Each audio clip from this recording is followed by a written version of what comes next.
Hello everyone, welcome back my YouTube channel. My name is Gulfasha और आप सभी देख रहे हैं मेरा official channel leave education club.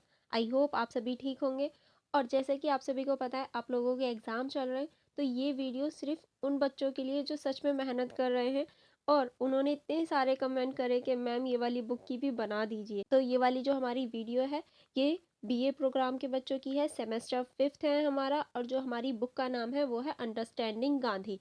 हम इस होल बुक को कवर करने वाले हैं। इस पूरी बुक में से जितने भी इम्पॉर्टेंट क्वेश्चन बन सकते हैं और जितने भी प्रीवियस ईयर में आए हैं, वो सभी क्वेश्चन मैंने इस वीडियो में कवर किए हैं।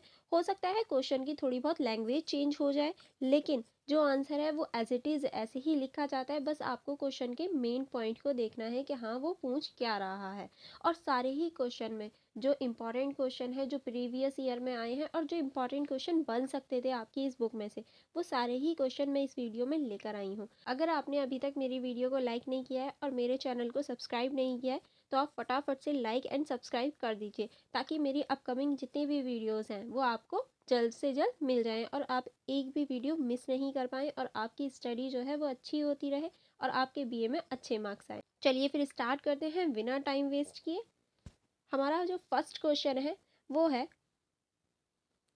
गांधी के स्वराज की अवधारणा की विवेचना कीजिए। या फिर ये क्वेश्चन ऐसे भी आ सकता है, गांधी के अनुसार राम राज्य क्या है। यानी गांधी के स्वराज जो है, गांधी जी की जो स्वराज व्यवस्था है या गांधी जी की जो स्वराज सोच है, उसके बारे में आपको बताना है कि किस तरह गांधी जी ने स्वराज को बढ़ावा दिया, स्वराज की जो सोच थी उसको बढ़ावा दिया। या फिर हम ये कह सकते हैं कि गांधी जी के अनुसार राम राज्य कौन सा हो सकता है, हम किस राज्य या किस देश को राम राज्य कह सकते हैं, या किस तरह से गांधी ने स्वराज को राम राज्य के साथ जोड़कर देखा। इसको हम ऐसे भी जोड़कर देख सकते हैं। चलिए फिर स्टार्ट करते हैं इसका आंसर देना।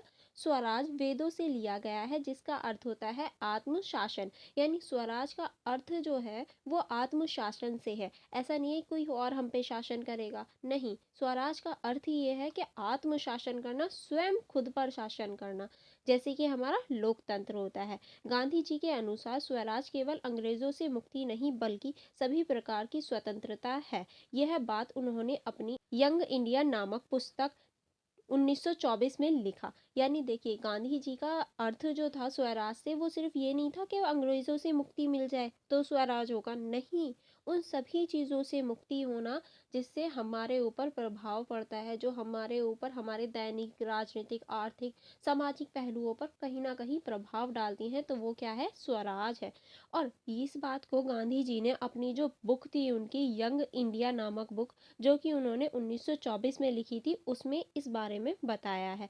गांधी जी के अनुसार स्वतंत्र होने की शुरुआत सबसे नीचे यानी ग्राम स्तर से होनी चाहिए। यानी गांधी जी कहते हैं कि अगर हमें स्वतंत्र होना है, हमें स्वराज की प्राप्ति करनी है, तो हमें ग्राम स्तर पर चेंजेस करने होंगे। ग्राम स्तर से ही हमें चेंज की आवश्यकता होगी, हमें ग्राम स्तर पर ध्यान देना चाहिए, तभी हम स्वराज या फिर तभी हम चेंज कर पाएंगे, या फिर हम तभी स्वराज की प्राप्ति कर पाएंगे। एंड नेक्स्ट दे रखा है गांधी जी के स्वराज की अवधारणा। गांधी जी की जो स्वराज की अवधारणा थी, उसे हम मुख्य रूप से दो भागों में बांटकर देख सकते हैं। पहला है स्वराज स्वशासन, जो कि हमारे ग्रामीण स्तर पर देखा जाता है। यानी गांधी जी का मानना था कि अगर हमें स्वराज की प्राप्ति करनी है, तो हमें स्वराज प्रशासन या स्वशासन पर हमें ध्यान देना होगा। हमें ग्राम जो क्षेत्र है, हमारा जो ग्रामीण क्षेत्र है, उसको स्वशासन की ओर लेकर जाना होगा। अगर ग्रामों में स्वशासन होगा, तभी हम लोग स्वराज की प्राप्ति कर पाएंगे। और इसी चीज़ का एक उदाहरण आप ग्राम पंचायत को देख सकते हैं, जो गांधी जी के विचारों पर ही आधारित है, ग्राम पंचायत। एंड नेक्स्ट आपका नेक्स्ट पॉइंट है, वो है स्वराज स्वनियंत्रण के रूप में। यानी गांधी जी ने ये भी कहा कि हमें खुद पर, स्वयं पर नियंत्रण भी होना चाहिए। हमारी जितनी भी व्यक्तिगत इंद्रियां होती हैं, जो इच्छाएं होती हैं, उन पर नियंत्रण होना चाहिए। जैसे कि अगर हमारे खुद पर ही नियंत्रण नहीं है, तो हम किसी और पर या किसी देश पर क्या नियंत्रण रखेंगे। इसीलिए व्यक्ति की खुद की इंद्रियों पर भी नियंत्रण होना चाहिए। इसका एग्जाम्पल मैं भी आपको दे सकती हूँ। जैसे कि मेरी तबीयत ठीक नहीं है, मेरा बिल्कुल भी मन नहीं था ये वीडियो बनाने का या फिर काम करने का, बट मैंने अपनी खुद की इंद्रियों पर, खुद की धारणाओं पर, खुद के विचारों पर थोड़ा सा कंट्रोल किया और मैं आपके लिए वीडियो बना रही हूँ, क्योंकि मुझे पता है जो चीज़ इम्पॉर्टेंट है वो इम्पॉर्टेंट है। तबीयत एक जगह है, सारी चीज़ें एक जगह हैं, बट आपकी स्टडी, ये सारी चीज़ें अलग हैं, ये इम्पॉर्टेंट है।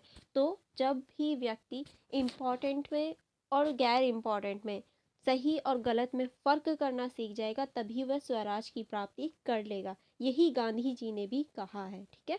ये मत सोचना मैंने अपना एग्जाम्पल दिया है तो फिर ये गलत है, नहीं। यही गांधी जी ने कहा है, जब व्यक्ति अपने अच्छे और बुरे दोनों में डिफरेंस करना सीख जाए, तभी स्वराज की प्राप्ति हो सकती है। इसीलिए हमें स्व नियंत्रण पर ध्यान देना चाहिए कि किस तरह से हम अपनी इंद्रियों पर, अपनी इच्छाओं पर नियंत्रण कर सकते हैं। आई होप आपको ये चीज़ समझ में आ गई होगी। चलिए नेक्स्ट बढ़ते हैं। नेक्स्ट है हमारा स्वराज के प्रकार या आयाम। कि स्वराज के कितने प्रकार या आयाम होते हैं, तो स्वराज के 3 प्रकार हैं। पहला है हमारा आर्थिक आयाम, वर्ग न होना, यानी हमारे स्वराज में या गांधी जी ने स्वराज की जब परिभाषा दी तो उसमें उन्होंने कहा कि कोई भी वर्ग नहीं होना चाहिए। जो वर्ग व्यवस्था है, जो कास्ट व्यवस्था है, वो नहीं होनी चाहिए और हमें अहिंसक रूप से परिवर्तनों की आवश्यकता है। ऐसा नहीं है आर्थिक रूप में हम हिंसक रूप ले लें, नहीं, हमें समाज में परिवर्तन करना है और समाज में परिवर्तन भी अहिंसक रूप से करना है। हिंसा नहीं दिखानी है कहीं भी। जातीय व्यवस्था में भेदभाव समाप्त करना है, यानी जो हमारी जातीय व्यवस्था होती है उसमें भेदभाव समाप्त करना होगा, तभी हम आर्थिक रूप में भी समान हो पाएंगे। तभी जो हमारी वर्ग है, जो हमारी व्यवस्था है, वो सभी समान हो पाएगी, हम आर्थिक रूप में भी समान कहलाएंगे। नेक्स्ट है हमारा राजनीतिक आयाम। स्वराज की प्राप्ति यानी राजनीतिक आयाम के लिए हमें स्वराज की प्राप्ति होनी चाहिए और जितने भी नागरिकों के लिए नीतियां बनाई जाती हैं वो नागरिकों से पूछकर बनानी चाहिए। यानी जिस तरह से लोकतंत्र में होता है, अगर कोई नीति व्यक्तियों को पसंद नहीं आती या जनता को पसंद नहीं आती तो वो उसका विरोध करती है, उसका शांतिपूर्ण विरोध कर सकती है, उसे समाप्त कर सकती है। तो ऐसा ही होना चाहिए। नेक्स्ट है हमारा सामाजिक आयाम। सामाजिक आयाम में गांधी जी ने पश्चिमी संस्कृति का विरोध किया, यानी जो हमारी पश्चिम की संस्कृति है, अमेरिका वगैरह की जो संस्कृति है, गांधी जी ने उसका विरोध किया। लेकिन कहीं कहीं जो अच्छी चीज़ें हैं उनको अपनाया भी गांधी जी ने, जैसे कि इंग्लिश भाषा हो गई। गांधी जी ने ये तो कहा कि इंग्लिश भाषा सीखो पर अपनी मातृभाषा को मत भूलो। साथ में गांधी जी ने ये भी कहा, क्योंकि जैसे जैसे हम पश्चिमी संस्कृति को अपनाते हैं, हम अपनी संस्कृति कहीं ना कहीं भूल जाते हैं। जैसे कि आप अब भी देख सकते हैं, हमारी संस्कृति में कहीं भी जीन्स पहनना, पिज़्ज़ा वगैरह खाना ये नहीं था, बट हम कर रहे हैं। लेकिन उसके साथ साथ में हमें अपनी संस्कृति को भी अपनाना चाहिए। हम अपनी संस्कृति को छोड़ रहे हैं। इसीलिए गांधी जी को कभी भी पश्चिमी संस्कृति अच्छी नहीं लगती थी, वो हमेशा इसका विरोध करते थे। स्वराज ने सत्ता के बंटवारे के बारे में कहा कि स्वराज, गांधी जी का कहना था कि जो सत्ता है उसका हमेशा बंटवारा होना चाहिए। कैसे?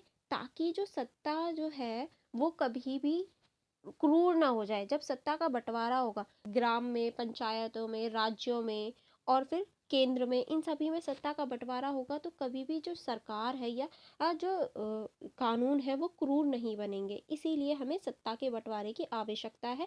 स्वराज की प्राप्ति के लिए भी सत्ता के बंटवारा होना चाहिए। चलिए, आई होप आपको ये चीज़ भी समझ में आ गई होगी। एंड नेक्स्ट आपकी बुक में दे रखे हैं एंथनी जे पारेल के अनुसार स्वराज, यानी इनके अनुसार स्वराज क्या है। स्वराज का अर्थ दूसरों पर बल्कि खुद पर शासन करना है, जिसमें अपनी इंद्रियों पर काबू पा लिया, समझो उसने स्वराज मिल गया। यानी इनके अनुसार स्वराज क्या है, इनके अनुसार भी स्वराज यही है कि दूसरों पर शासन करना स्वराज नहीं है, ना ही कभी था दूसरों पर शासन करना स्वराज। स्वराज का अर्थ ही अपने आप से है, अपने ऊपर शासन करने से है स्वराज का अर्थ। अगर किसी व्यक्ति ने अपनी इंद्रियों पर, अपनी इच्छाओं पर, अपने आप पर काबू कर लिया तो वो उसने स्वराज की प्राप्ति कर ली। तो जो स्वराज है वो हमसे है। अगर हमने अपने ऊपर स्वराज की प्राप्ति कर ली तो पूरे देश पर स्वराज की प्राप्ति हो सकती है, पूरे विश्व में स्वराज की प्राप्ति हो सकती है।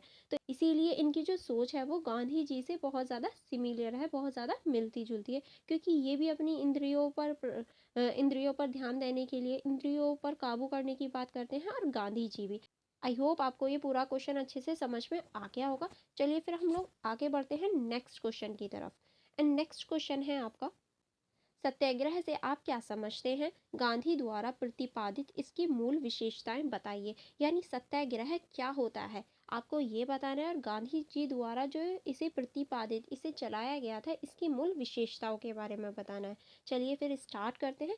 सत्याग्रह का अर्थ सत्य की राह पर चलना सत्याग्रह होता है। इसका प्रयोग सबसे पहले साउथ अमेरिका में किया गया था। यानी सत्याग्रह जो है उसका सीधा सीधा अर्थ यह है कि सत्य की राह पर चलना ही सत्याग्रह है। तो इसका जो प्रयोग था वो सबसे पहले साउथ अफ्रीका में किया गया था। अहिंसा और सत्याग्रह से लड़कर भारत ने केवल स्वतंत्र होकर ही नहीं दिखाया, अपितु पूरी दुनिया को अहिंसा का मार्ग भी दिखाया। यानी देखिए, अहिंसा और सत्याग्रह के रास्ते पर चलकर सिर्फ भारत ने स्वतंत्र होकर ही नहीं दिखाया, बल्कि पूरी दुनिया में अहिंसा के मार्ग पर चलना भी सिखाया कि बिना अहिंसा या बिना हिंसा के भी कुछ चीज़ हासिल हो सकती है। ये भारत ने पूरे विश्व को बताया कि बिना हिंसा के भी हम लोग स्वतंत्रता प्राप्त कर सकते हैं, बिना हिंसा के भी हम कार्य कर सकते हैं। गांधी के सभी आंदोलनों के 3 सिद्धांत पर आधारित है। यानी गांधी जी ने जितने भी आंदोलन दिए हैं या जितनी भी चीज़ें बताई हैं, उसके मुख्य 3 सिद्धांत हैं। ये 3 सिद्धांतों पर वो आधारित है। चलिए फिर वो देख लेते हैं वो कौन कौन से 3 सिद्धांत हैं। गांधी जी के 3 सिद्धांत, पहला है सत्य, दूसरा है अहिंसा, तीसरा है बलिदान। सत्य, अहिंसा, बलिदान, ये हमारे 3 ही पॉइंट हैं जिस पर गांधी जी ने विशेषकर ध्यान दिया या बल दिया। सत्य, सत्य का अर्थ ही है कि व्यक्ति को स्वयं पर पूर्ण विश्वास होना चाहिए, या पूरा विश्वास होना चाहिए कि जो वो कर रहा है, जिस राह पे है वो सही है, और वो अहिंसक होनी चाहिए, वही सत्य कहलाता है। ये जो तीनों ही पॉइंट हैं या तीनों ही जो सिद्धांत हैं वो एक दूसरे से कनेक्टेड हैं। जब हमें सत्य की प्राप्ति होगी, जब हम अहिंसा और बलिदान को प्राप्त कर लेंगे, और जब हम सत्य प्राप्त कर लेंगे तो हमें अहिंसा और बलिदान भी प्राप्त हो जाएगा, और जब हम अहिंसा प्राप्त करेंगे, अहिंसा की प्राप्ति करेंगे, तो वह सत्य भी प्राप्त होगा। तो ये तीनों ही एक दूसरे से कनेक्टेड है, और व्यक्ति को अपने ऊपर पूर्ण विश्वास होना चाहिए सत्य की प्राप्ति के लिए। नेक्स्ट है हमारा अहिंसा।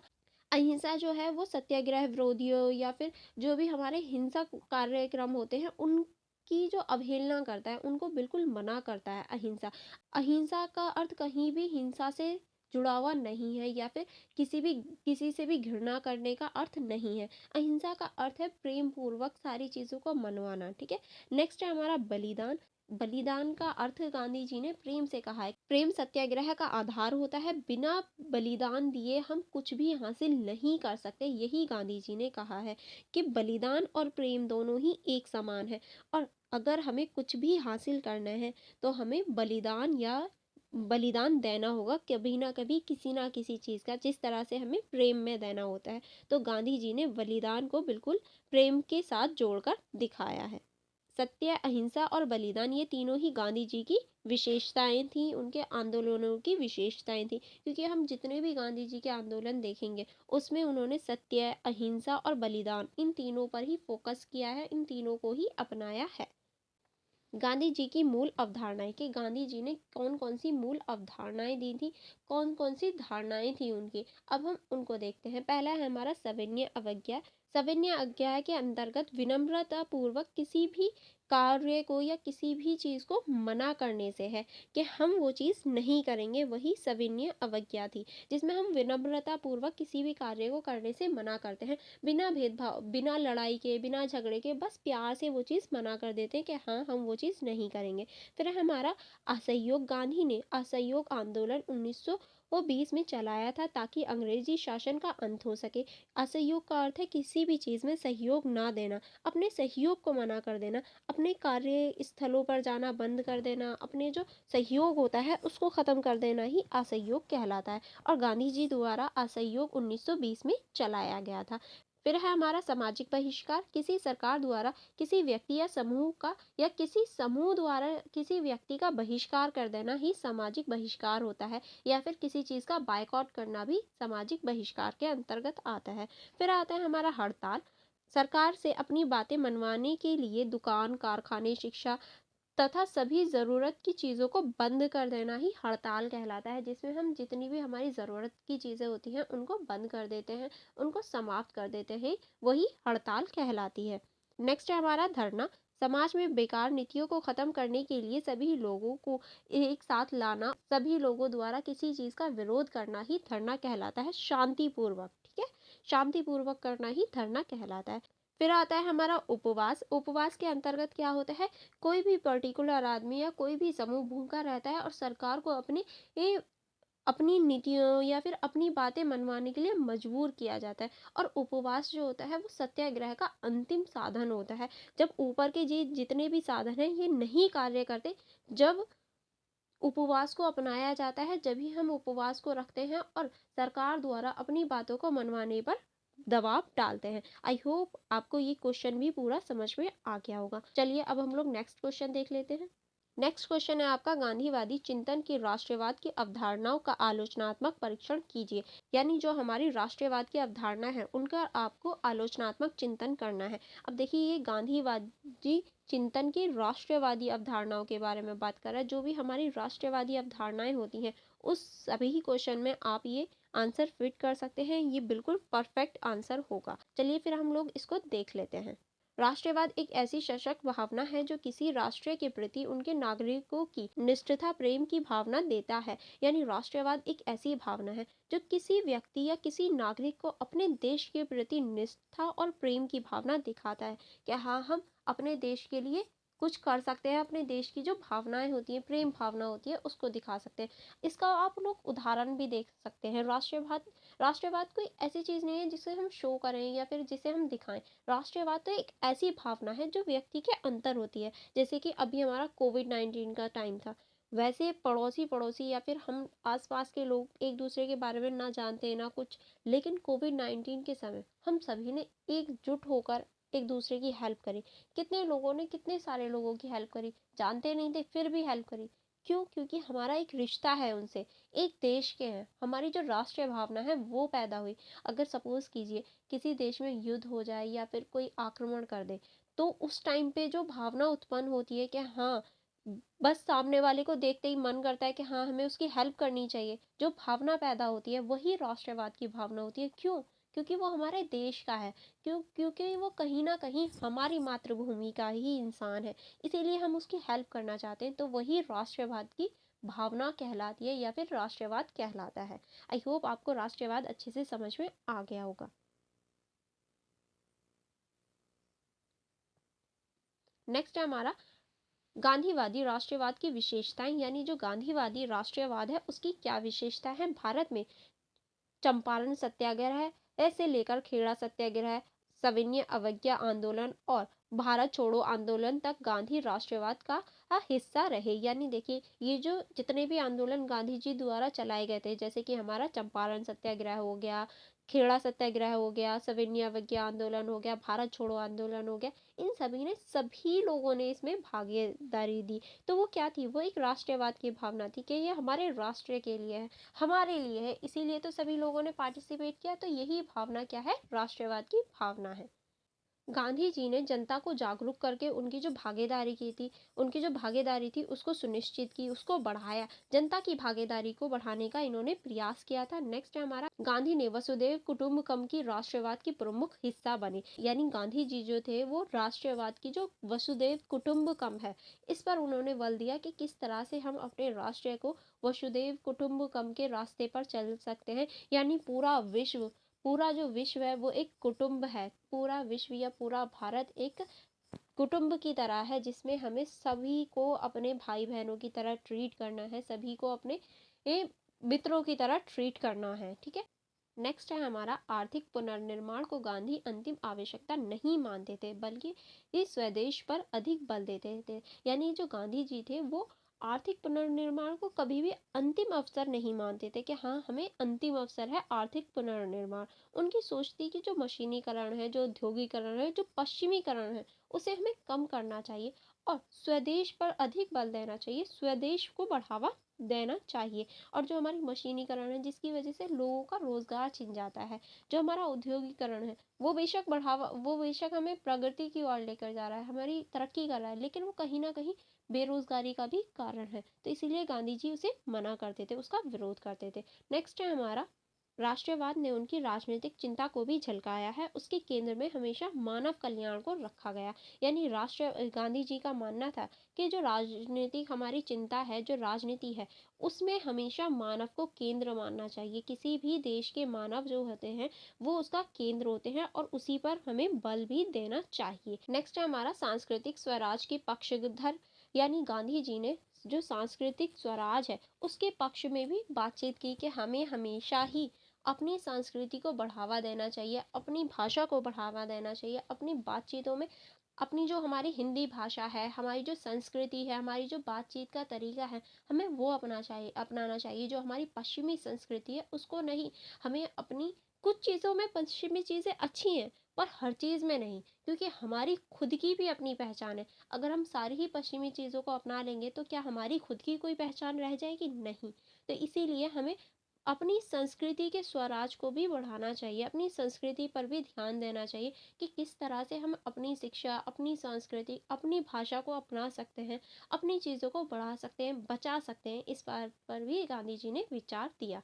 नेक्स्ट है हमारा जनमानस को जागृत करने का उद्देश्य, यानी गांधी जी का मानना था कि जो हमारी जनता है, जो हमारे जनमानस है, उसको जागरूक करने की आवश्यकता है। क्योंकि अगर कोई भी आंदोलन क्यों ना हो, कोई भी आंदोलन क्यों ना हो, अगर हमें उसको प्राप्त करना है या हमें उसमें सफलता पानी है तो जनता को जागरूक करना ही आवश्यकता है। जब तक जनता की उसमें भागीदारी नहीं होगी हम उसमें सफल नहीं हो सकते। इसीलिए उन्होंने जनता की जागरूकता को बढ़ाने का प्रयास किया और तभी हम स्वराज की प्राप्ति भी कर सकते हैं। यही उन्होंने कहा कि अगर हमें स्वराज की प्राप्ति करनी है तो हमें जनता को जागरूक करना होगा। आई होप आपको ये क्वेश्चन भी अच्छे से समझ में आ गया होगा। चलिए अब हम लोग नेक्स्ट क्वेश्चन की तरफ चलते हैं। नेक्स्ट क्वेश्चन है हमारा क्वेश्चन नंबर 4, जो पूछ रहा है गांधी के सांप्रदायिक एकता पर विचार स्पष्ट कीजिए। यानी जो हमारी गांधी जी थे उनकी जो सांप्रदायिक एकता थी उस पर आपको विचार स्पष्ट करने हैं कि उनकी सांप्रदायिक एकता कैसी थी। सांप्रदायिक एकता का अर्थ क्या होता है? जब भी एक धर्म दूसरे धर्म पर हावी हो जाए या एक जो दूसरा धर्म है वो अपने आप को उच्च समझने लगे और दूसरे धर्म को नीचा समझने लगे तो वही सांप्रदायिक एकता या सांप्रदायिकता कहलाती है। जब भी दो धर्मों के बीच टकराव देखने को मिले, हावीपन देखने को मिले कि हाँ एक धर्म दूसरे धर्म पर हावी हो रहा है तो वही सांप्रदायिक एकता कहलाती है। अब हम देखेंगे डॉक्टर विल्फ्रेड स्मिथ के अनुसार सांप्रदायिक एकता क्या है। सांप्रदायिकता जमातवाद एक ऐसी विचारधारा है जिसमें अलग अलग धर्म को मानने वाले समाज समूह के स्वरूप को उनके धर्म के आधार पर ही सामाजिक, आर्थिक और राजनीतिक कूट में प्रस्तुत किया जाता है। यानी इनके अनुसार जो सांप्रदायिक एकता है या सांप्रदायिकता है वो जमातवाद है या फिर ऐसी एकता जो अलग अलग धर्म को मान्यता वाले लोग होते हैं या फिर अपने समूह को हो उनके धर्म के आधार पर या सामाजिक, आर्थिक और राजनीतिक कूट के आधार पर प्रस्तुत करते हैं, वही सांप्रदायिक एकता कहलाते हैं।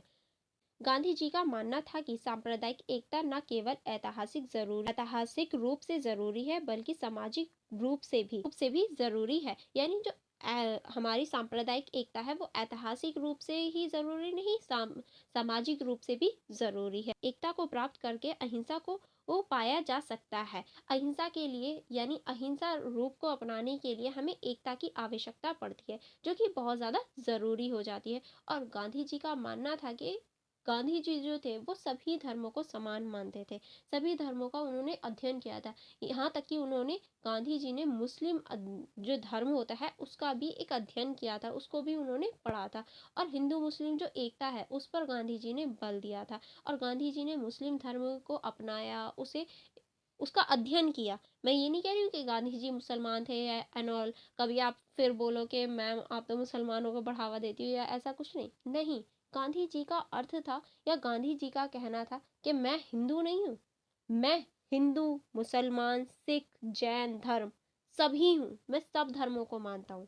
हिंदू, मुस्लिम, जैन, सिख धर्म, मुसलमान सब धर्मों को मानता हूँ और सारे धर्म मेरे लिए समान है। वो किसी में भी भेदभाव नहीं करते थे। वही गांधी जी का धर्म है और जो रियलिटी में एक राजनेता या एक व्यक्ति का होना चाहिए। हम कभी भी किसी को भी अपने धर्म के बीच में नहीं ला सकते या धर्म को नहीं प्रमोट करना चाहिए। जैसे कि अगर मैं कहूँ कि हाँ, बहुत सारे बच्चों ने मुझे भी कमेंट किया था कि आप मुस्लिम हो या नहीं, और एक्चुअल में मैंने ये चीज़ फेस भी की। मतलब मैंने जब अपने चैनल का प्रमोशन करने के लिए लिंक शेयर किया, तो कुछ बच्चों ने मुझे बायकॉट किया कि ये कह के कि मेरा नाम जो है वो मुस्लिमों से कनेक्ट होता है या फिर मुस्लिम जैसा है या फिर मैं मुस्लिम हूँ। ये कह के उन्होंने कहा कि हम आपके चैनल को सपोर्ट नहीं करेंगे बिकॉज़ यू आर मॉमडन। ये क्या रीज़न हो सकता है? या फिर ये मैंने भी मतलब मैं पहले शॉक थी कि क्या बिकॉज़ मैं मॉमडन हूँ या फिर आप मुझे कैसे जज कर सकते हो कि मैं मॉमडन हूँ? मैं मैंने सिर्फ़ यही आंसर दिया उन्हें कि मैं टीचर हूँ, मैं मॉमडन या हिंदू नहीं हूँ या फिर मेरा कोई धर्म नहीं है वहाँ। मैं अपना धर्म अपने घर पर छोड़ देती हूँ जब मैं आप लोगों को पढ़ाती हूँ। एट दैट टाइम मैं सिर्फ़ टीचर होती हूँ और टीचर का धर्म होता है अपने स्टूडेंट्स को पढ़ाना, चाहे वो किसी भी धर्म से बिलॉन्ग करते हो। मैंने तो कभी नहीं कहा कि आप मुसलमान हो या हिंदू हो इसलिए मेरी वीडियोस को मत देखना। तो आप स्टूडेंट होके ऐसे कैसे बोल सकते हो? ये चीज़ गलत है और इस चीज़ को प्रूफ करने के लिए आपको मेरी वीडियो को शेयर करना होगा, ठीक है? और लाइक भी करना होगा। नहीं, ये चीज़ सच में मैंने फेस की और बहुत सारे लोगों ने मुझे बोला भी, ये चीज़ कैसे हो सकती है? क्या आप भी ये चीज़ सोच सकते हैं? तो मुझे कमेंट बॉक्स में इसका आंसर भी देना, ओके? कि क्या मैंने सही किया या नहीं? क्योंकि मुझे नहीं लगता एट द टाइम जब मैं आपको पढ़ा रही होती हूँ, मैं मुसलमान या हिंदू होती हूँ, मैं सिर्फ़ टीचर होती हूँ। क्या ये चीज़ सही है या नहीं? आप लोग मुझे कमेंट बॉक्स में बता सकते हैं, ठीक है? अपनी राय। चलिए, अब हम वापस आ जाते हैं अपने क्वेश्चन पे, बहुत दूर निकल गए। चलिए फिर स्टार्ट करते हैं अब हम लोग आगे से। नेक्स्ट स्टार्ट होता है हमारा क्वेश्चन नंबर 5 जो पूछ रहा है गांधी के ट्रस्टीशिप सिद्धांत औद्योगिक समस्या मजदूर और पूंजी के संघर्ष के रूप में एक राजनीतिक हथियार है कैसे। आपको ट्रस्टीशिप सिद्धांत के बारे में इसमें मेनली बताना है कि गांधी जी द्वारा जो ट्रस्टीशिप सिद्धांत दिया गया था वो क्या था। चलिए पहले मैं आपको बता देती हूँ ट्रस्टीशिप सिद्धांत क्या है। अगर किसी व्यक्ति के पास उसकी आवश्यकता के अनुसार ज्यादा है यानी उसकी जो नीड है वो 100 रुपए की है लेकिन वो उसके पास 1000 रुपए है तो जो 900 रुपए बचते हैं वो उसे दान देने चाहिए। वही ट्रस्टीशिप सिद्धांत के अंतर्गत आता है, ठीक है? क्योंकि ट्रस्टीशिप जो है वो ट्रस्ट के ऊपर ही बेस्ड है जिसमें हमें ट्रस्ट करना चाहिए। ट्रस्ट का मतलब यहाँ भरोसे वाला नहीं, जो चैरिटी वाला होता है उस पर बल दिया जाता है कि हमें चैरिटी पर बल देना चाहिए ताकि जो समाज है उसमें समानता लाई जा सके। और जो ये ट्रस्टीशिप सिद्धांत है ये गांधी जी ने 1903 में अपनाया था। 1903 में गांधी जी द्वारा इसको अपनाया गया था ताकि जो व्यक्ति हैं वो समानता हासिल कर सकें, समाज में समानता ला सकें। अगर जो धनी लोग हैं वो सच में हिंसा और खून खराबे से बचना चाहते हैं तो उन्हें ट्रस्टीशिप सिद्धांत को अपनाना चाहिए। गांधी जी ने ये बात तक कही थी क्योंकि अगर कोई व्यक्ति ज़्यादा ही अमीर हो जाए और सामने वाला बहुत ज़्यादा गरीब है तो वो कहीं ना कहीं हिंसक रूप ले लेता है या कहीं ना कहीं उसकी आवश्यकताएं पूरी ना होने की वजह से बहुत ज़्यादा परेशानियों का सामना करना पड़ता है उसे। तो इसीलिए गांधी जी ने कहा कि अमीर लोग अगर चाहते हैं कि उन्हें खून खराबा या अहिंसा का सामना कभी ना करना पड़े तो इसलिए उन्हें ट्रस्टीशिप सिद्धांत को अपनाना चाहिए। ऐसा नहीं है जिसकी एबिलिटी ज़्यादा कमाने की है वो कम कमाना शुरू कर दे, नहीं, तुम कमाओ खूब बट जितनी तुम्हारी ज़रूरत है उसके बाद में जो भी तुम्हारे पास बचता है उसे दान दे दो, उसे ट्रस्ट कर दो, उन लोगों के साथ में शेयर करो जिनके पास नहीं है। क्योंकि हर व्यक्ति की कमाने की जो क्षमता होती है वो अलग अलग होती है। अगर कोई व्यक्ति है जो 1000 रुपये कमा सकता है और कोई व्यक्ति है जो 10 रुपये कमा सकता है तो जो 1000 रुपये कमा रहा है तो उसे उसकी हेल्प करनी चाहिए। यही ट्रस्टीशिप सिद्धांत कहलाता है या इसी के अंतर्गत गांधी जी ने ट्रस्टीशिप सिद्धांत को बढ़ाने के बात की थी। आई होप आपको ये क्वेश्चन समझ में आ गया होगा। और इस क्वेश्चन को लिखने के बाद में आप ट्रस्टीशिप सिद्धांत के अंतर्गत कुछ व्यक्तियों के नाम लिख सकते हैं जिन्होंने इस सिद्धांत को अपनाया था। जिसमें से हमारे पहले हैं जमुना लाल बजाज जिन्होंने ट्रस्टीशिप सिद्धांत को अपनाया था और दूसरे हैं हमारे जमशेद जी टाटा। इन दोनों ही व्यक्तियों ने ट्रस्टीशिप सिद्धांत को अपनाया ताकि जो समाज है उसमें संतुलन बनाया जा सके। और ऐसे और भी अन्य व्यक्ति हैं जिन्हें आप लिख सकते हैं। आई होप आपको ये क्वेश्चन समझ में आ गया होगा। चलिए फिर हम लोग नेक्स्ट क्वेश्चन की तरफ बढ़ते हैं। नेक्स्ट क्वेश्चन है हमारा क्वेश्चन नंबर 6 गांधी के अनुसार महिला सशक्तिकरण क्या है, यानी गांधी जी के अनुसार महिला सशक्तिकरण क्या होता है। अब हम इसको देख लेते हैं। महात्मा गांधी को भारतीय नारी आंदोलनों का जनक माना जाता है, यानी महात्मा गांधी ने ही भारतीय नारी आंदोलनों की शुरुआत की। नारियों में एक अलग सी शक्ति पैदा करी कि हाँ, वो भी अपने अधिकारों के लिए लड़ें, अपने अधिकारों की प्राप्ति कर सकें। इसीलिए महात्मा गांधी जी को भारतीय नारी आंदोलनों का जनक माना जाता है। उन्होंने पर्दा प्रथा और बुर्का प्रथा का विरोध किया, यानी वो उनका मानना था कि जिस तरह से पुरुष बिना पर्दे के, बिना पर्दा प्रथा के कोई भी उनके साथ ज़बरदस्ती नहीं कर सकता, इसीलिए ऐसा ही महिलाओं के साथ भी होना चाहिए। इसीलिए उन्होंने पर्दा प्रथा और बुर्का प्रथा का विरोध किया। पितृसत्ता समाज का विरोध किया, यानी जो गांधी जी थे वो कभी भी पितृसत्ता समाज, जहाँ पितृ को सर्वप्रथम माना जाता है और स्त्री को द्वितीय माना जाता है, उस चीज़ का हमेशा से ही गांधी जी ने विरोध किया, क्योंकि उनका मानना था कि जो पितृसत्ता है वो सही नहीं होती समाज के लिए। इसलिए हमेशा गांधी जी ने पितृसत्ता का विरोध किया। एंड नेक्स्ट है हमारा, महिलाओं की स्वतंत्रता आंदोलन में हिस्सा लेने में मदद की, यानी महिलाओं ने स्वतंत्रता आंदोलन में हिस्सा लिया बढ़ चढ़कर। किसकी वजह से? गांधी जी की वजह से, क्योंकि गांधी जी ने ही महिलाओं को प्रोत्साहित किया था कि हाँ, तुम ये कर सकती हो, तुम्हारा भी अधिकार है, तुम भी बिल्कुल पुरुषों के समान हो। जब महात्मा गांधी जी ने महिलाओं को मोटिवेट किया, तभी तो महिलाओं ने बढ़ चढ़कर स्वतंत्रता आंदोलनों में भी भागीदारी ली थी। नेक्स्ट आप लिख सकते हैं, राष्ट्रीय आंदोलनों में महिलाओं की भागीदारी बढ़ी। अब जब महात्मा गांधी जी जैसे लोग मोटिवेट करने वाले हैं, बढ़ाने वाले हैं, तो महिलाओं की तो डेफिनेटली जो भागीदारी थी वो बढ़नी ही थी, और ऐसा ही हुआ भी। महिलाओं की जो भागीदारी थी वो बढ़ गई थी। वह महिलाओं के विश्वास जगाना चाहते थे, यानी महात्मा गांधी जो थे वो महिलाओं में विश्वास जगाना चाहते थे, क्योंकि अगर एक महिला ठान ले तो वो कुछ भी कर सकती है, ये महात्मा गांधी जी जानते थे। इसलिए उन्होंने महिलाओं में विश्वास जगाने का प्रयास किया। नेक्स्ट आप लिख सकते हैं, महिला गांधी जी के राजनीतिक विचारों से प्रभावित थी, यानी महिलाएं जो थी वो गांधी जी के जो राजनीतिक विचार थे उनसे बहुत ज़्यादा प्रभावित थी, क्योंकि वो महिलाओं को साथ में लेकर चलने की बात करते थे। उन्हें राजनीति में भी प्रवेश करने की अनुमति देते थे कि हाँ, तुम्हें भी आगे बढ़ना चाहिए। इस चीज़ पर गांधी जी बहुत ज़्यादा बल देते थे। इसीलिए जो महिलाएं थी वो राजनीति रूप से भी गांधी जी से बहुत ज़्यादा प्रेरित थी या फिर प्रभावित थी। नेक्स्ट आप लोग लिख सकते हैं, महिलाओं पर उन्मूलन, कर्मकांडों और ऐसी चीज़ों को थोपा जाता था जिससे वो परेशान थी, और गांधी जी इन सारे कर्मकांडों को समाप्त करने की बात करते थे कि जो भी उन्मूलन या बेकार कर्मकांड है उन्हें नहीं अपनाना चाहिए। हम ये नहीं कह रहे हम अपनी संस्कृति या अपनी सभा, अपनी जो हमारी प्राचीन चीज़ें हैं उन्हें भूल जाएं, पर जो बेकार हैं उन्हें नहीं अपनाना चाहिए। जैसे कि सती प्रथा थी। अगर किसी औरत का हस्बैंड या फिर जो उनके पति देव होते हैं उनकी मृत्यु हो जाए तो उन्हें जिंदा जला दिया जाता था। क्या ये सही है? नहीं। वो भी तो इंसान है, उन्हें की भी तो इच्छाएं हैं। अगर उनके पति की डेथ हो गई तो इसका मतलब ये तो नहीं है वो भी मर जाए। पुरुष तो नहीं मरते थे अपनी स्त्रियों के लिए, तो फिर स्त्रियां ही क्यों मरे? तो इस चीज पर भी गांधी जी ने प्रकाश डाला, इस चीज पर भी गांधी जी ने बल दिया। जो क्रूर चीजें थी, जो बेकार थी, उन्हें समाप्त करने, उन्हें खत्म करने का भी प्रयास किया।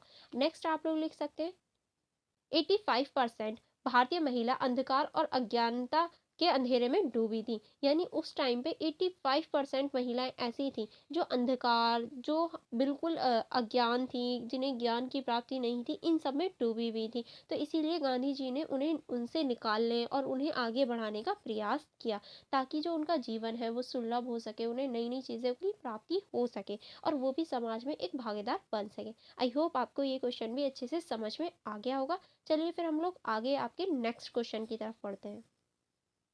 नेक्स्ट क्वेश्चन है आपका क्वेश्चन नंबर 7, अस्पृश्यता उन्मूलन पर गांधी जी के विचारों का वर्णन कीजिए। यानी अस्पृश्यता उन्मूलन क्या है, उस पर गांधी जी ने क्या विचार दिए हैं, उन पर आपको विवेचना करनी है। अस्पृश्यता यानी जो छुआछूत वाली चीजें थी, अगर नीचा इंसान है यानी नीची कास्ट का इंसान है तो वो ऊंची कास्ट के इंसान को नहीं छू सकता था, वही अस्पृश्यता या फिर छुआछूत थी। तो उस पर गांधी जी के क्या विचार थे, आपको यही बताना है इस क्वेश्चन में। चलिए फिर देख लेते हैं। गांधी जी ने अस्पृश्यता को एक कलंक के रूप में कहा कि अस्पृश्यता जो हम लोग अपना रहे हैं वो कोई अच्छी चीज नहीं है, वो एक कलंक है, जो गलत बात होती है। इसीलिए हमें अस्पृश्यता को छोड़ देना चाहिए, अस्पृश्यता की समाप्ति करनी चाहिए। नेक्स्ट गांधी जी ने कहा, गांधी जी ने छुआछूतों के उत्थान के लिए उन्हें हरिजन का नाम दिया, यानी जो छुआछूत वाले व्यक्ति थे, यानी जो नीची कास्ट वाले व्यक्ति थे, उन्हें गांधी जी ने हरिजन का नाम दिया। उन्हें प्रोत्साहित करने के लिए हरिजन कहा करते थे गांधी जी, कि जो भी व्यक्ति नीची कास्ट से रिलेट करता है या जो छुआछूत के अंतर्गत आता है, उन्हें गांधी जी ने हरिजन नाम से पुकारा था, ताकि उन्हें आगे बढ़ाया जा सके। नेक्स्ट है, वह कहते थे कि मैं तो भंगी को भी अपने बराबर मानता हूँ, यानी वो भंगी में भी भेदभाव नहीं करते थे, कि मैं अपने समान ही भंगी को भी मानता हूँ, कि मेरी जो स्थिति है और एक भंगी की जो स्थिति है, दोनों समान है। क्यों? क्योंकि देखिए, कोई भी कार्य क्यों ना हो, हम कार्य के स्थान पे ही तो भेदभाव करते थे, पर कोई भी कार्य सभी में समान मेहनत लगती है, बहुत ज़्यादा मेहनत लगती है किसी भी कार्य को करने के लिए, या कोई भी कार्य क्यों ना हो। इसलिए हमें कभी भी किसी भी व्यक्ति को उसके काम के अकॉर्डिंग जज नहीं करना चाहिए। पहले सच में बता रही हूँ, जब मैं नहीं पढ़ाती थी, तो मुझे भी ऐसा लगता था वीडियोस बनाना या फिर ये सारी चीज़ करना बहुत नॉर्मल चीज़ है। नहीं, बहुत जज कर बहुत सारे लोग जज करते हैं कि ऐसे कर दिया, वैसे कर दिया, पर ये भी बहुत मुश्किल कार्य होता है। क्यों? क्योंकि अब मैं कर रही हूँ। आप ऊपर स्क्रीन पर देख भी सकते हैं, मुझे 1:13 हो रहे हैं और ये रात का टाइम है। इस टाइम रात हो रही है। मैं रात में 1:13 पे वीडियो बना रही हूँ आपके लिए। ये कोई आसान बात नहीं है। जो इंसान 10-11 बजे सो जाता हो, वो 1-1 बजे तक पढ़ा रहा है आप लोगों को, आपकी स्टडी की वजह से। तो हमें कभी भी जज नहीं करना चाहिए, बिल्कुल भी ऐसी चीज़ें नहीं करनी चाहिए। जो अस्पृश्यता थी उसको बराबर मानना चाहिए। इसीलिए गांधी जी हमेशा भंगी को भी अपने बराबर मानते थे। क्यों? क्योंकि उनका मानना था कि वो भी तो मेहनत ही कर रहा है, और मेहनत करने वाला कभी भी अस्पृश्य नहीं हो सकता। उसके साथ छुआछूत जैसी व्यवस्था नहीं होनी चाहिए। नेक्स्ट है हमारा, छुआछूत धर्म में नहीं, बल्कि जो ब्राह्मणों द्वारा बनाई गई कुरीतियां हैं उसमें है। यानी उनका मानना था कि जो छुआछूत है या जो अस्पृश्यता है, वो हमारे धर्म में नहीं है, वो हमारा धर्म नहीं कहता, बल्कि जो ब्राह्मणों द्वारा नीतियां बनाई गई थी, ब्राह्मणों द्वारा जो नए नए कानून बनाए गए थे, उसमें है वो चीज़। तो ये चीज़ ब्राह्मणों द्वारा कही गई है, ना कि हमारे धर्म में। नेक्स्ट है हमारा, गांधी जी द्वारा हरिजन सेवक संघ की स्थापना 30 दिसंबर 1932 में की गई। यानी हरिजन सेवा, जो हमारी छुआछूत वाले व्यक्ति थे या फिर जो नीचे कास्ट के थे, नीचे लोअर कास्ट के थे, उनको बढ़ाने के लिए, उनके उत्थान के लिए 30 दिसंबर 1932 में एक हरिजन समाज की स्थापना की गई, ताकि उनके जो समर्थक था उनको बढ़ाया जा सके, उनकी जो आवश्यकताएं हैं उनकी पूर्ति हो सके। और बाद में अखिल भारतीय अस्पृश्यता निवारण संघ की भी स्थापना की गई, जो अस्पृश्य लोगों के लिए था। ठीक है, नेक्स्ट हम लोग आगे चलते हैं। नेक्स्ट है हमारा, गांधी जी हरिजन के बीच रहना पसंद करते थे। यानी गांधी जी जो थे, वो कभी भी जाति, धर्म, इन सभी के आधार पर भेदभाव नहीं करते थे, सभी को समान मानते थे। हरिजन यानी जो छुआछूत वाले व्यक्ति थे, अस्पृश्य लोग थे, उनके साथ रहना पसंद करते थे, और उनके साथ कभी भी भेदभाव वाली या घृणा वाली भावना नहीं रखते थे। आई होप आपको ये क्वेश्चन पूरा अच्छे से समझ में आ गया होगा। चलिए नेक्स्ट क्वेश्चन की ओर चलते हैं। नेक्स्ट है हमारा क्वेश्चन नंबर 8, जो कह रहा है, गांधी जी की आर्थिक समानता स्वदेशी संबंधों का वर्णन कीजिए। यानी गांधी जी जो थे, उनके अनुसार आर्थिक समानता और स्वदेशी जो संबंध है उसको कैसे वर्णन कर सकते हैं, कैसे हम स्टैब्लिश कर सकते हैं, या फिर कैसे हम उन्हें इक्वल ला सकते हैं। पहला हमारा ट्रस्टीय सिद्धांत। ट्रस्टीय सिद्धांत के अंतर्गत हम आर्थिक समानता को आगे बढ़ाया जा सकता है। ट्रस्टीय सिद्धांत के अंतर्गत कैसे? ट्रस्टीय सिद्धांत के अंतर्गत, क्योंकि हम किसी भी, जो व्यक्ति 1000 रुपये कमा रहा है, उसकी जो ज़रूरत है, 100 रुपये की उसकी ज़रूरत है, तो जो 900 रुपये है उसे ट्रस्ट कर देने चाहिए, उसे चैरिटी कर देनी चाहिए उनके पैसों की, उन पैसों की, ताकि जो समाज में है संतुलन बनाया जा सके। समाज में संतुलन बनाने के लिए ट्रस्टेडशिप जो सिद्धांत था उसको अपनाना चाहिए, उसको बढ़ावा देना चाहिए, यही इनका मानना था। नेक्स्ट है हमारा स्वदेशी। स्वदेशी से उनका मानना था कि जो हमारी स्थानीय इकाई होती है वो अच्छी होगी, उसकी जो गुणवत्ता है वो अच्छी होगी। हमें अपनी स्वदेशी चीज़ों की स्थापना करनी चाहिए। जो हमारे ये बड़े बड़े उद्योग हैं, आर्थिक रूप से जो हम उद्योगों की प्राप्ति कर रहे हैं, उद्योग लगा रहे हैं, वो नहीं लगाने चाहिए। हमें छोटे छोटे उद्योग लगाने चाहिए, जो हमारे घरों के आसपास हों, और छोटे स्तर पर कार्य करना चाहिए। उनका मानना हमेशा पश्चिमी जो संस्कृति है उसका विरोध करना था, और जो स्वदेशी थी उसको बढ़ावा देना था, जिससे जो हमारी इनकम होगी वो हमारे देश के अंदर रहेगी, और हमारी इनकम देश के अंदर रहेगी तो हमारे देश का विकास होगा। इसलिए वो स्वदेश जो थी, स्वदेशी जो थी, उसको हमेशा बढ़ाने का प्रयास करते थे। उनको वो ऐसा लगता था कि स्वदेशी चीज़ों को बढ़ाना चाहिए, ना कि विदेशी चीज़ों को। नेक्स्ट है हमारा, स्वदेशी के साथ चलने वाली दो महत्वपूर्ण अवधारणाएं विकेंद्रीकरण और सहयोग है। यानी अगर हम स्वदेशी को अपनाना चाहते हैं तो हमें विकेंद्रीकरण और सहयोग पर ध्यान देना चाहिए। जब तक हम विकेंद्रीकरण और सहयोग पर बल नहीं देंगे, सभी का सहयोग नहीं होगा, सभी लोग समान रूप से कार्य नहीं करेंगे या सभी लोग समान नहीं रहेंगे, जब तक हम स्वदेशी की जो अवधारणा है उसको प्राप्त नहीं कर पाएंगे। इसीलिए हमें विकेंद्रीकरण और सहयोग को अपनाना चाहिए ताकि हम स्वदेशी की प्राप्ति कर सकें। आई होप आपको ये क्वेश्चन भी अच्छे से समझ में आ गया होगा। चलिए फिर हम लोग नेक्स्ट क्वेश्चन की तरफ चलते हैं। नेक्स्ट है हमारा क्वेश्चन नंबर 9, जो कह रहा है स्वदेशी से आप क्या समझते हैं? समकालीन समय में गांधी के स्वदेशी के विचारों की प्रासंगिकता पर विवेचना कीजिए। यानी आप स्वदेशी से क्या समझते हैं? यानी गांधी जी द्वारा जो स्वदेशी विचार दिए गए हैं उनका आज के समय में क्या महत्व है? क्या आज भी हम उन चीज़ों को फॉलो करते हैं? तो कहीं ना कहीं जो स्वदेशी विचार थे गांधी जी के, उनको बाइकआउट किया जाता है या कहीं ना कहीं उनके जो विचार थे वो गलत साबित भी होते हुए हमें दिखाई देते हैं, या कहीं ना कहीं उनका जो प्रभाव था वो कम होता हुआ भी दिखाई देता है। तो हम समकालीन समय में कह सकते हैं कि हाँ, हमें उन चीज़ों को अपनाना चाहिए जिसकी वजह से शांति स्थापित होगी, लेकिन वो कहीं ना कहीं गलत होती हुई दिखाई देती हैं। कैसे? चलिए देखते हैं। महात्मा गांधी की स्वदेशी जो अवधारणाएं थी वो मुख्य रूप से इन नीचे निम्न जो दे रखी हैं इन पर आधारित थी। कैसे? जैसे कि हमें आर्थिक स्वदेशी अवधारणा, यानी जो गांधी जी थे उनका मानना था कि हमें छोटे छोटे उद्योग लगाने चाहिए, अपने घरों के आसपास उद्योग लगाने चाहिए, जैसे कि चरखा चलाना, ये सारी चीज़ें करनी चाहिए। पर आज का जो समय है, जो समकालीन समय है, इसमें हम विकास या फिर जो डेवलपमेंट है उसके पीछे इस तरह से भाग रहे हैं कि हम लोग नई नई फैक्ट्रियाँ लगा रहे हैं, मशीनों का कार्य कर रहे हैं। तो वो कहीं ना कहीं गलत होती हुई दिखाई देती हैं। और गांधी जी का मानना था इस चीज़ से क्या होगा, हमारा जो आर्थिक रूप है, हमारी जो आर्थिक व्यवस्था है वो मजबूत होगी, क्योंकि हमारे जो व्यक्ति हैं उनके जो रोजगार है वो बढ़ेगा। मशीनों ने रोजगार को छीन लिया, और जो हमारी घरेलू कार्य हैं, जो हमारे देश के अंदर के हैं, उनकी वजह से जो हमारे देश का पैसा है वो देश में रहेगा, जिसकी वजह से हमारा डेवलपमेंट होगा। लेकिन अब ही हम लोग बाहर जाते हैं, बाहर की चीज़ें करते हैं, तो इसकी वजह से हमारा कहीं ना कहीं आर्थिक प्रभाव या आर्थिक प्रभाव देखने को मिल। नेक्स्ट है हमारा शैक्षणिक संवेदनशील अवधारणा। यानी जो हमारी शैक्षणिक संवेदनशील अवधारणा है उसको बढ़ावा देना चाहिए। जो हमारी हिंदी भाषा है हमें उसको बढ़ावा देना चाहिए, क्योंकि जो हमारी भाषा है हिंदी, वही तो है हमारी हिंदी भाषा।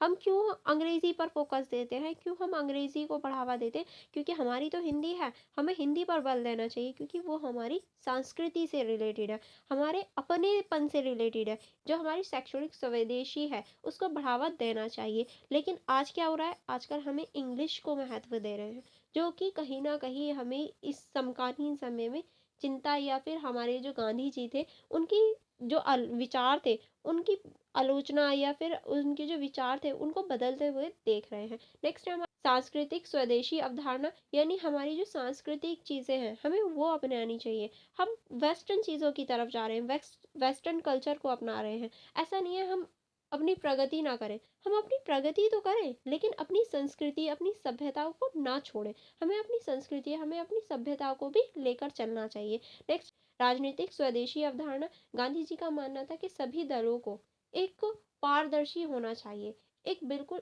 अच्छी सिस्टमेटिक वे में सारी सरकारें होनी चाहिए, और जो राज्य वगैरह हैं ये नहीं होने चाहिए, ताकि लोग अपने ऊपर स्वयं शासन कर सकें। जो हमारी स्वयं की व्यवस्था है वो लागू हो सके, जैसे कि ग्राम पंचायत होती है। गांधी जी इस चीज़ को बढ़ावा देते थे, पर क्या ये अब भी ऐसा है? नहीं। गांधी जी का मानना था जो ये घोटाला वगैरह है ये सारी चीज़ें नहीं होनी चाहिए, जो राष्ट्रीय पार्टी वगैरह होती हैं ये नहीं होनी चाहिए। पर ये वास्तव में है। जो गांधी जी ने एक काल्पनिक स्वराज, या फिर जो गांधी जी ने एक काल्पनिक देश की स्थापना की थी, वो कहीं ना कहीं अब हम पीछे छोड़ते हुए आ रहे हैं। लेकिन अगर हम गांधी जी की इन सारी चीज़ों को अपनाएं तो कहीं ना कहीं जो हमारी राजनीतिक व्यवस्था है वो बहुत ज़्यादा अच्छी हो सकती है। आई होप आपको ये क्वेश्चन भी समझ में आ गया होगा। एंड यहाँ आपकी ये पूरी होल बुक के जितने भी इंपॉर्टेंट क्वेश्चन थे वो पूरे यहाँ ख़त्म होते हैं। आई होप आपको ये पूरी ही बुक अच्छे से समझ में आ गई होगी और आपके जो एग्ज़ाम है वो अच्छा जाएगा। आपका एग्ज़ाम कैसा रहा आप मुझे कमेंट बॉक्स में बता सकते हैं। और इस वीडियो को शेयर करना और मेरे चैनल को सब्सक्राइब करना मत भूलना, क्योंकि मैं भी तो बहुत मेहनत कर रही हूँ आपके लिए, तो आपका भी फ़र्ज़ बनता है कि आप मेरे लिए थोड़ी-सी मेहनत करें और अपने जितने भी फ़ोन में ग्रुप्स हैं और आपके जितने भी फ्रेंड्स हैं, उनके साथ मेरे चैनल को शेयर करें और मेरी वीडियोज़ को लाइक करें। और हाँ, देख तो लेते हो, लाइक नहीं करते हो, इसलिए लाइक भी करना, okay? And thank you for watching everyone. मिलते हैं नेक्स्ट वीडियो में।